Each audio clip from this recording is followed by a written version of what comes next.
Hi అండి. 6 pieces frock క్లాత్ని ఇలా 2 మడతలు తీసుకోవాలి. ఫస్ట్ మనము పొడవు చూసుకోవాలండి. ఇక్కడ 18 సైజు కాబట్టి పొడవు వచ్చేసి 10, కుచ్చుల పొడవు అంటాం కదా, అది 10 అనమాట.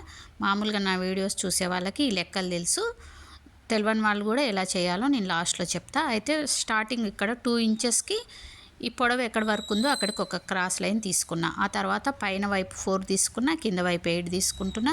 ఇక్కడ నుంచి ఇక్కడికి ఒక లైన్ కొట్టుకుంటున్నా. మళ్ళీ నెక్స్ట్ ఇక్కడ 8 తీసుకుంటున్నా. చూడండి, కింద 4 తీసుకుంటున్నా. ఓకేనా. మళ్ళీ ఇక్కడ నుంచి ఇక్కడికి ఒక లైన్ కొట్టుకున్నా. ఇప్పుడు పైన 4 తీసుకున్నా, కింద 8 తీసుకుంటున్నా. ఇక్కడ నుంచి ఇక్కడికి కూడా ఒక లైన్ కొట్టుకుంటున్నా. మనకు దగ్గర ఉన్న క్లాత్ను బట్టి మనం ఇలాంటి ఫ్రాక్స్ కుట్టుకోవచ్చు అనమాట. ఫ్రాక్ కానీ మిడ్డీ కానీ అది మన ఇష్టం. ఇప్పుడు చూడండి, ఈ 4, 3 4 ఈ మధ్యలో పీస్ ఒకటి కటింగ్ చేసినాక ఈ 4ని పైవైపు తిప్పుకుంటే మీకు 3 4లు వస్తాయి. 4 మూల 12 ఫ్రంట్, 4 మూల 12 బ్యాక్, అంటే 24. ఈ 18 సైజు వాళ్ళ నడుము వచ్చేసి 24 అండి. అదే ఒకవేళ మీకు నడుము ఎక్కువ ఉందనుకోండి, ఎక్కువ ఉంటే ఆ దానికి 6 పీసెస్ చేస్తున్నాం కాబట్టి డివైడెడ్ బై 6 వేసుకోండి.